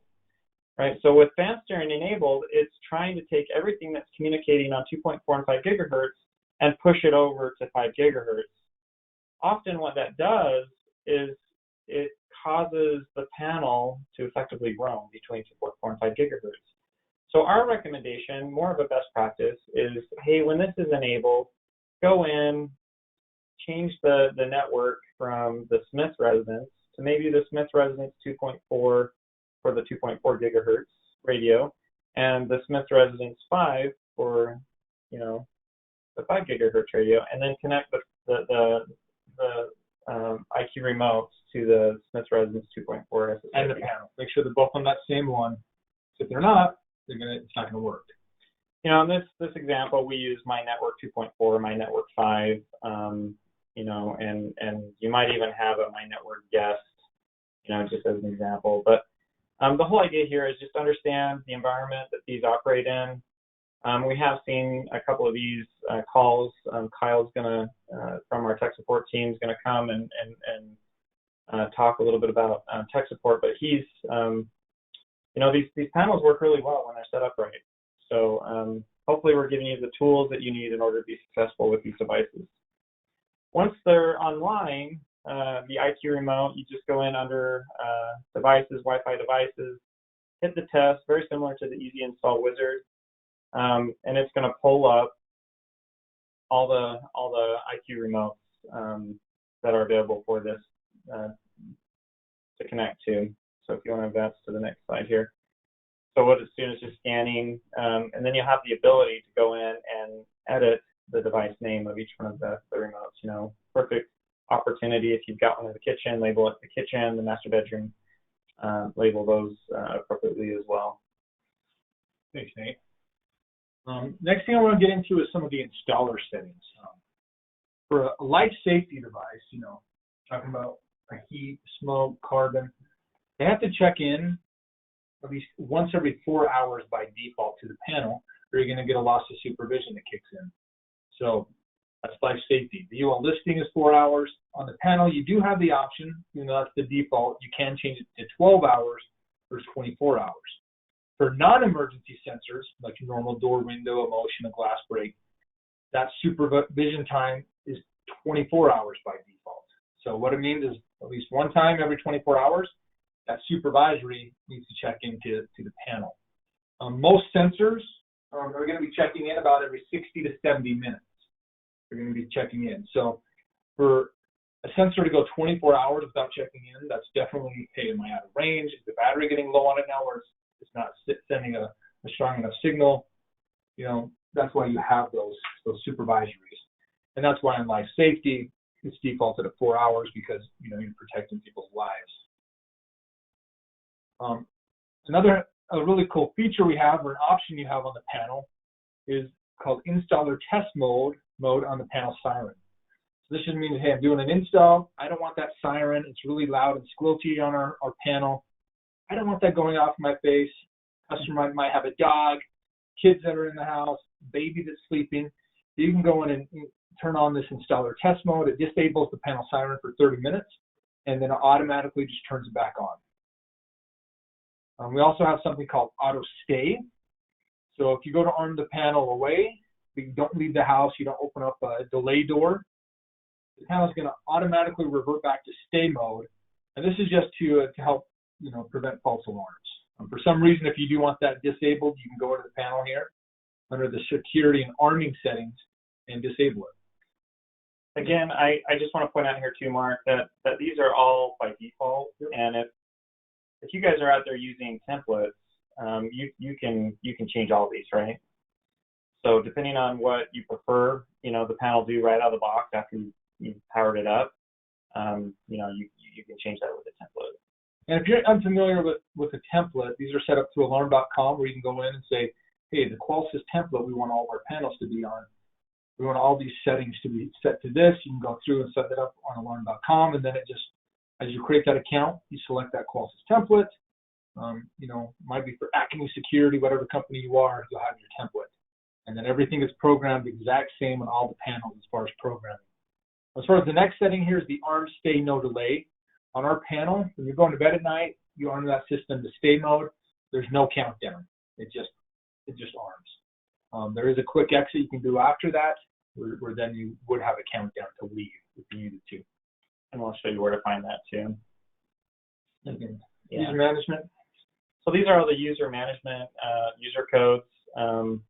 Great little table here. You can have up to 242 user codes in the panel. I don't know that I've ever seen all 242 user codes used, but you know, you've got them if you need them.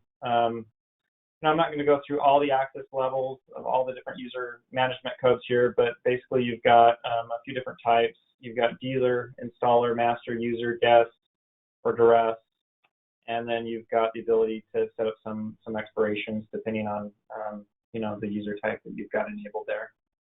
And that's one cool thing with user management. Somebody has an Airbnb, they want a code to be temporary where it's going to expire on the weekend.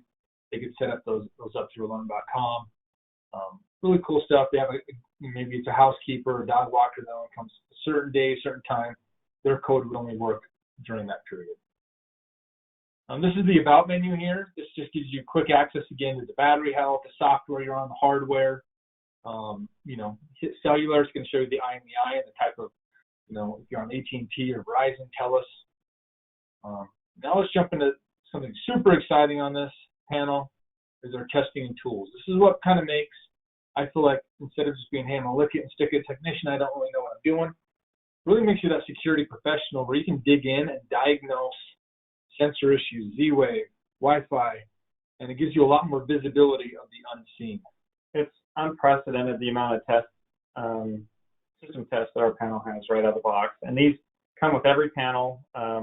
We've got the ability to do Wi-Fi tests, image sensor config, Z-Wave tests, cellular tests, sensor tests, PowerG tests, that panel glass break test, dual path test. We can even run a quick test on the panel to make sure that the hardware is set up properly.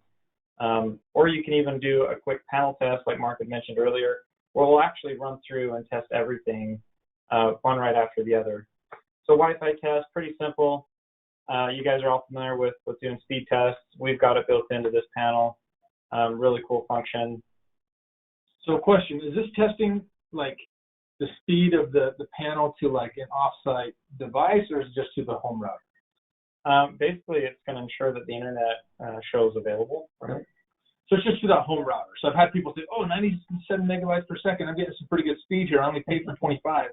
Well, this is just that local panel to that home network there. Yeah, great question. Sensor test, super cool technology built right into the panel. This is dynamic, guys. So this is going to be dynamic depending on the environment that the panel sits in. So this screen shows what I would call that 1,000-foot view, or that quick executive view of what's happening with all the what I'd call legacy RF sensors, right? So quick view, if you had all 128 zones, you'd see them all here. This example shows 3 enabled. Every time that sensor opens and closes, it's going to send a packet back, a bunch of packets, actually. Our sensor sends 8. So the standard packet is 8 packets. So that's one thing you're going to see. There's 8 packets. You see on this example, it shows 16 on one of those. That's just because it got it twice, open and close real quick or something. But 8 is what it sends. Super cool. If you do see a problem and you want to, take a deeper dig on what's going on, just press one of those zones, one of those sensors, and you're going to be shown a little graph here. Basically, what happens after you leave the panel in its environment for a period of time, it's going to create what we call the ground floor. That ground floor is going to be represented with a red line if you want to go to that. So real quick, though, the panel is measuring the real-time noise floor. So you can see this also. Every half second, the panel goes out and measures that environment. So something gets added to that environment. Hey, I just added a new device, and now none of my Z-Waves working, or now I'm having sensor issues. That noise floor is going to rise up since it is getting measured about every half second. And I just love that this is built in. I mean, there are technologies out there, other tools that you can buy that are really costly that do kind of the same thing. This is, again, built right into the panel, comes with every single one of the products every single one of the IQ2 panels that we sell. Again, so that red line is going to represent that ground floor. We consider that a critical RF failures happen below that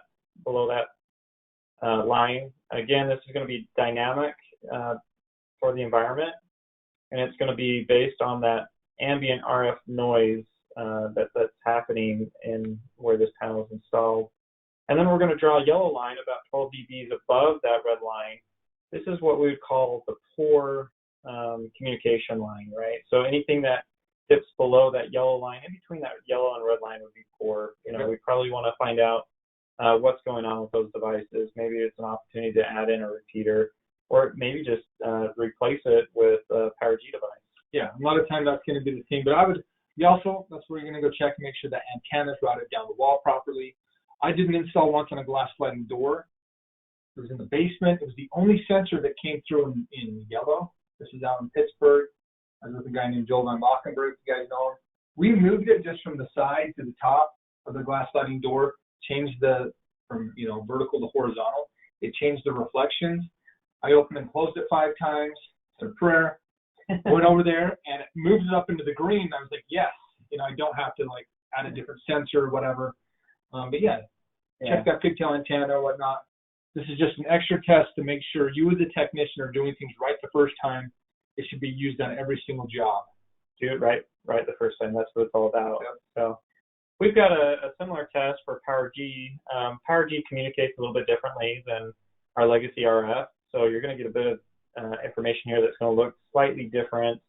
Again, we're going to utilize the same color codes, right? It's going to be green, yellow, or red, depending on the communication of that PowerG device. Keep in mind, PowerG is a two-way communication, and depending on where it is within this environment, it's going to turn its radio up or turn it down, right? So with PowerG, we'd recommend that after you install it for the first time, maybe wait a couple minutes as you're running these tests. And one cool thing with PowerG is that you can go to that specific device, do the LED test. It's just showing you that placement test. It's going to make it so if you're out away from the panel, that first 15 minutes, when you trip that sensor, you're going to see the LEDs light up on the panel. It's going to blink, 3 blinks. Is it green? That means it's strong. Yellow is good. Red is poor. And then if you get nothing, it's no signal, of course. And then if you're also using the PIR camera for the PowerGs, there's an indoor and an outdoor, you can do a test picture here. So if you want to see, hey, how's my placement? What is this going to take a picture of? Take a test picture. That's done here under the PowerG test. Super cool tools right there in the panel. So let's talk briefly about Z-Wave networking. So again, we mentioned Z-Wave is a mesh network. There is going to be a relationship between end nodes and routing nodes. A node would be anything that can participate in the Zigbee mesh, right? Z-Wave mesh. Z-Wave mesh, but I say Zigbee. So think of an end node as a battery operated device, whether it was, I don't know, a door lock, a thermostat that doesn't have a power wire or a C wire. Yeah. So, and then a routing node would be anything that would be powered up AC. So let's talk about that thermostat for a minute, Mark. So thermostats can either be a routing node or a end node, right? Yep. So to be that routing node, people say, oh yeah, all you have to do is hook at the C wire, and then it's good. It's gonna route. It's gonna see its neighbors, be able to pass a Z-Wave repeater. Where in all reality, if you want a Z-Wave thermostat, a lot of them, if you want them to repeat, you actually need to take the batteries out when you pair them. So have that C wire connected to power wire, and then when you pair it to the main panel, then it will. So some tells me there's a lot of thermostats out there that technicians install, and they actually believe they're routing, repeating, but they're not. In this example here, we see this a lot. A lot of times it's a panel, especially when Z-Wave first came out. It was, hey, the rep sold a panel and a door lock way up front, and they wouldn't work all the time. They'd have, the signal just wasn't there. So by adding additional devices in, hey, this is a mesh network. It's going to work better. But what happens if one of those devices, for some reason, drops out? So in this example, the thermostat drops out. That could cause the other devices to drop out. This is just an example. But if you had additional devices in there, then you might have an additional separate route that panel can take. And this is called self-healing. So if that thermostat dropped off, the Z-Wave network will self-heal over time and readjust and say, hey, I'm going to go through this pathway instead of through the thermostat. There's actually a term here, Mark, that I like to share with everybody. Avoid that string of pearls, right? So if you think about a string of pearls, you've just got a bunch of nodes that are in a straight line. So if you can add additional nodes to help boost up that mesh, that's really what it's all about. So this is the example here, strong Z-Wave network. With the Z-Wave, the other Z-Wave tests we have on the panel, the first one is to rediscover the network.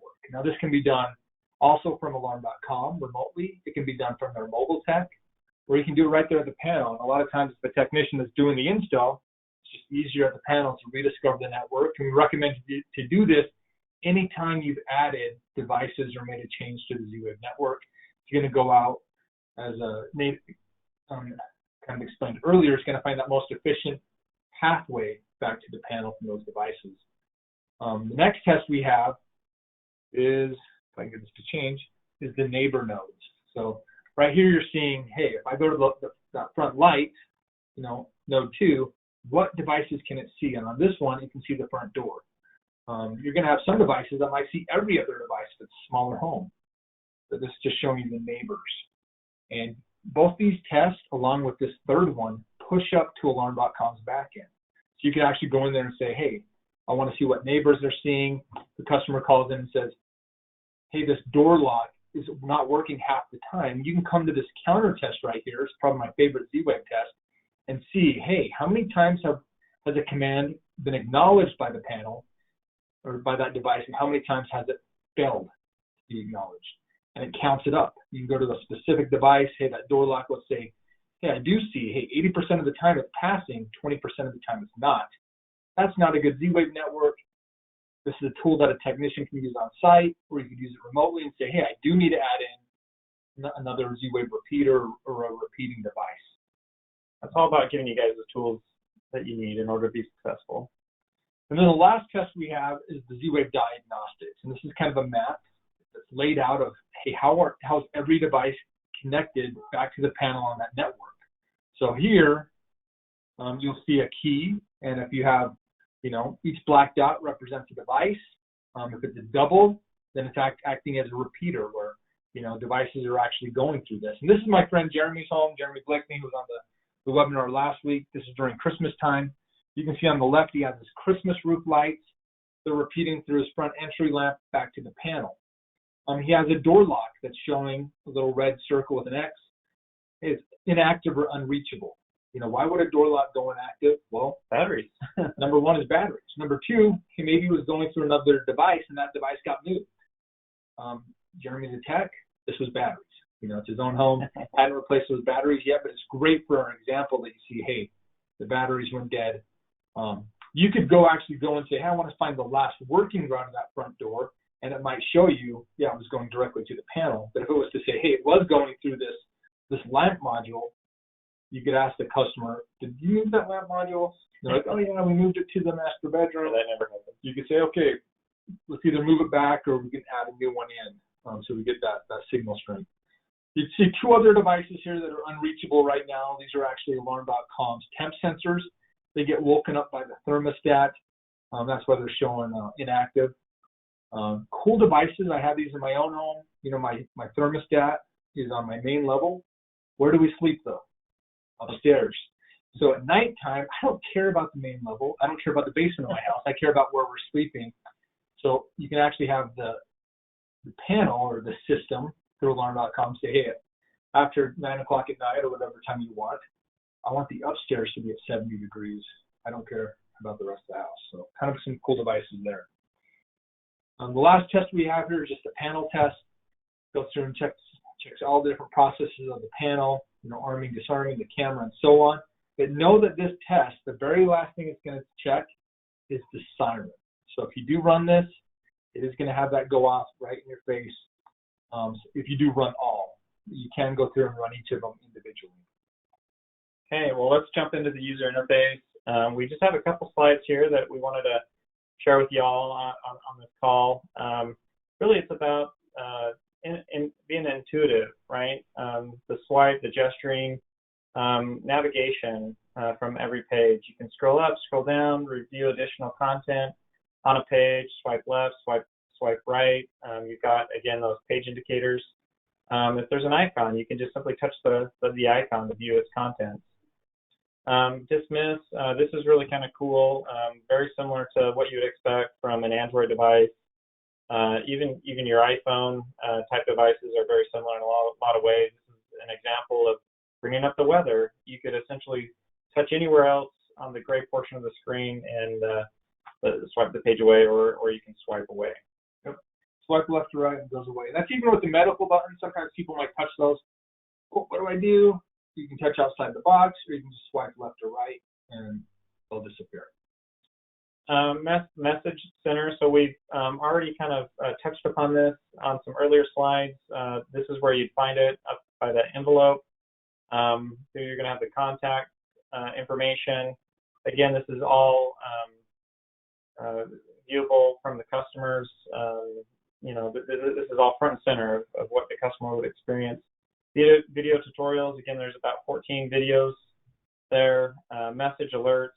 Really cool section here for you to communicate effectively to your customers.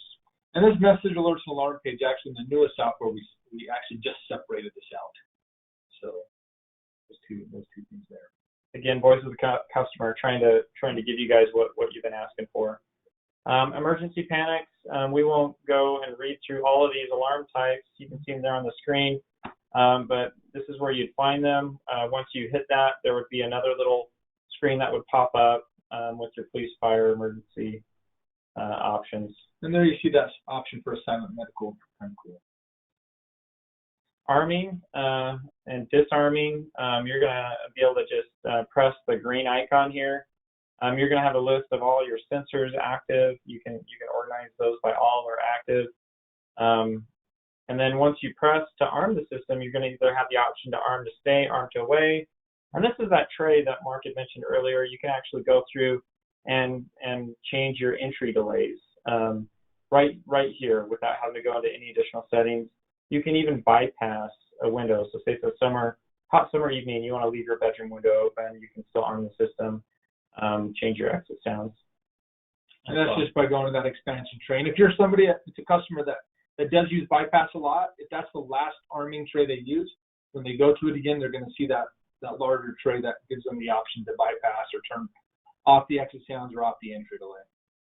Very cool, super intuitive.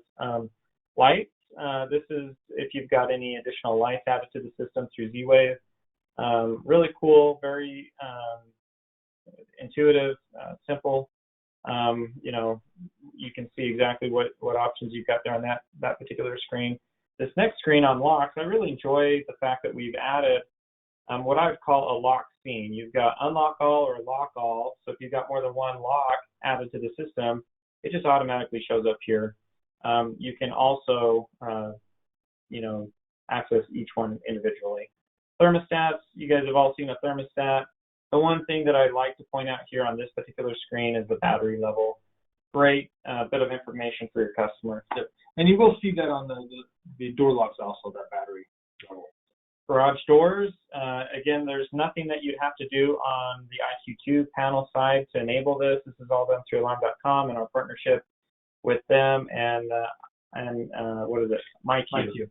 So yeah, this is for the MyQ to show up, but actually if you do use the Z-Wave garage door, then this will just automatically show up in the panel. But as far as if they have the MyQ set up to alarm.com, it just automatically gets pushed down from alarm.com. There are no settings in the panel to turn that on or off. Live view, this is a huge thing with the panel. This is the whole voice of the customer. This came out last year, but it was, hey, we want to be able to see those cameras on the panel. To make that work, this is done through the customer's alarm.com site. It's not done through, through AirFX or something. You go to the customer's alarm.com site and you authorize those cameras to stream to the panel underneath the camera settings, and you'll see that little thing. And you can actually select each camera, each individual one that you want differently on that screen. The UI here is a little different. And then once you want to see them, you would just touch on that camera, hit play, and then it goes to a full screen, 7-inch touch screen on the panel. Very clean display. Using all that real estate on the panel, really cool. The next thing is live answer. Same thing, we get phone calls about this. Hey, I got the cameras to show up, but my doorbell is not sending this icon over. So once again, you go into the customersalarm.com site, navigate to video settings, and then click on video device info for the Skybell. When you click on that page, you'll see different things. One of them is going to be, hey, is this a digital doorbell or mechanical? Below that, though, you're going to see something that says send button push notification to panel. So that means, hey, when they push that button, send this little icon over to the panel so you can answer it or dismiss it. There's also an option to say send motion notification. So if somebody just walked up to it, the notification would come on, and even that's where you turn on the chime, go on the panel to chime. Once you answer it, you have the option to talk. You know, when this pulls up, they're not going to be able to hear you. It works just like the app does on the phone. You can hear them, but if you want to talk to them, you have to push that green icon, the microphone. From here, you can arm or disarm the system, unlock the door, or end that call. And the last page is called Manage My System. And here it's just, you can see the Wi-Fi, the software update you're on, and then a Bluetooth is on. If a customer said, hey, I'm going to go swap out my router, go to Best Buy and throw a new one in, this is going to go red and say disconnect, or it'll say reconnect. They hit reconnect, it's going to show them the available SSIDs. They can select it, type in their password, and they'll reconnect on their own. To finish this up, we want to pull in Kyle for support. So just give me 1 second to see if he's available here. He's been waiting for us. Clicker. This is the clicker. So Kyle's going to talk about this. Kyle's manages our Tier 3 tech support, and all tech support with Qualys gets pushed up to him, Tier 1 and Tier 2. And he's going to kind of go over some of our support that we offer from dealer support, marketing, and tech support. Hey guys, good to be with you today. Just to give you a little background, I've been a technician in the field for close to the last 8 years. I joined Qualys coming on a year now, about a year ago, and I'm their Tier 3 level support representative. So I just want to go over just some of the great support aspects we have with Qualys, and a lot of these good advantages you can take as far as getting support and the support you need. First off, I want to recommend always going to the dealer site and registering for the dealer portal. Our awesome marketing team has put together so many great resources on there, videos, and we offer training courses for sales and installers that we always recommend to take those courses. And we have a bunch of just sales slicks, help sheets, product flyers. We're always throwing out announcements on the dealer portal, as well as website assets. Technical service bulletins, any of those updates? Yeah, any software changes, support, things like that. Also, another great tool we have a lot of agents use are the panel simulators. This works for both sales and technical side of things. It can give you the ability to show the customer a lot of great features on the Qualys panel, as well as you can download it for yourself and just use it whenever you need to pull up something on the panel. Just keep in mind, guys, we have our level 1 support team available Monday through Friday, 8 a.m. to 8 p.m. That's our level 1 team. Our Tier 3 department, which is me, I'm open from 9 to 5 Mountain Standard Time. So that would be 11 to 7 Eastern Time. That's the same. The same applies to the level 1 team, 8 a.m. to 8 p.m. Eastern Standard Time. And another great set of support, guys, is joining the Facebook groups, the official Qualys technicians and installers, as well as the official Qualys marketing team and QualysAlarm.com installers. We get a lot of great support from guys on there who are having issues and want some more insight on some things with the Qualys panel. And we just get a lot of great feedback from just a lot of great people we work with. I want to highlight that Qualys and Alarm.com installers group. In the past year, it went from like just being a small little group. Yeah. Now it's up around 2,500 members. But it's one of those things where, you know, you have a question, you know, maybe it's the weekend, maybe tech support's not available. You can jump on there and just say, hey, how do I pair a PowerG sensor? Yeah. I'm having this issue. And now you have people from around the globe, from Australia, Europe, mainly here in the U.S. and Canada, that are answering your questions that install Qualsys all the time. It's a super amazing resource. Yeah. A lot of questions get answered before even some of us Qualsys guys hop on there, and we just, we usually just agree with a lot of the great answers we get. So a lot of great support there. But you will see Kyle responding to those sometimes. Some of our TAM team, we are back up to tier 3 and back up to tier 3 in San Jose. And then Kevin Woodward, he's our senior director of technical account management. He's on there every morning, every night. He wakes up and looks at it. And Kevin Woodward, resource. bunch of great resources. So just a great support group, guys. Just remember there are different avenues of support other than, calling into our level 1 team. Always reach out to Facebook. Shoot us an email at techsupport@qualsys.com. Like I said, I'm always available to take your guys' questions there. And just talking about techsupport@qualsys.com, that's another great resource. By going to techsupport@qualsys.com and sending an email, it is skipping the tier 1, tier 2 agents and going directly into something called Reamaze, creates a ticket, and then Kyle can answer that, or anyone from our tier 3 team if they're getting backed up. Technical account managers are jumping on there to help out as well. They can call people back if needed, and so on. But very great resource with the going directly to tier 3 if needed. You don't need an answer right away. Anything else you want to add on that, Kyle? No, guys, I just want to appreciate, working with all of you. We get a bunch of great questions, a bunch of great, just a bunch of great overall questions. Keeps me on my toes all day as far as thinking and engaging with you guys. So just keep up all the good work, everyone. We really appreciate everyone. So thank you, Kyle. So I did rip your panel off the wall here. Velcro. This is my testing lab, by the way, guys. This is where I, test a lot of equipment and engage with customers using similar products that are having issues and stuff. So we hope you guys enjoyed this webinar today about the panel.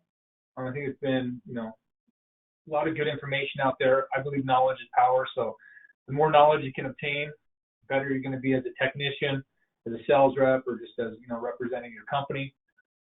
Remember, if you have any more questions, we're going to leave this going just for a few more minutes. You can type them in. I know we got Jason Horton, Jeremy Blakeney, and then Kevin that are helping answer those questions. And then also next week, we have the wireless, the third part of this hybrid series, and Jeremy's probably going to talk about that right now. Yeah, I just thought, thank you guys so much. There was so much participation today. Jason's fingers are probably very sore by now, but thank you very much for, chatting all your questions. It looks like most everyone got the questions they wanted answered, which is excellent. Mark and Nate, both you guys have done a phenomenal job sharing information today. The examples you've shown, the detail you've given us has just been amazing. So thank you very much. We hope that you've enjoyed this second part in a 3-part series on hybrid. The first being the hardwire component, the second one today being the IQ panel, and next week we're looking forward to having the third in the series, which again, if you're participating today, you're already registered for, being all about the wireless solution, specifically dual SRF featuring PowerG. We'll talk about legacy wireless, we'll talk about future wireless, all the benefits and advantages of it, and how it integrates into the hybrid solution as you provide it to your customers. A reminder again that this session has been recorded. It will appear on our YouTube channel later on today. You'll get a follow-up email tomorrow with some of the common questions from today's webinar that you guys asked, as well as a link to the recording so that you can share that with others. If you have not registered other people in your organization and want to do so, make sure that you share the registration link. We'll include that in the follow-up email tomorrow as well. Thank you again to our presenters. Thank you again to Kyle for jumping on as a guest and helping us understand tech support. And thank you to Jason for the hard work and answering all your questions. And most importantly, thank you for coming in and participating today, for sharing your thoughts and your ideas, and for really making these webinars as powerful and as amazing they are. We really do appreciate your business. Thanks, everyone. We'll hope to talk to you next week, if not sooner. Thanks, Jeremy. Thanks, guys. Thank you, guys.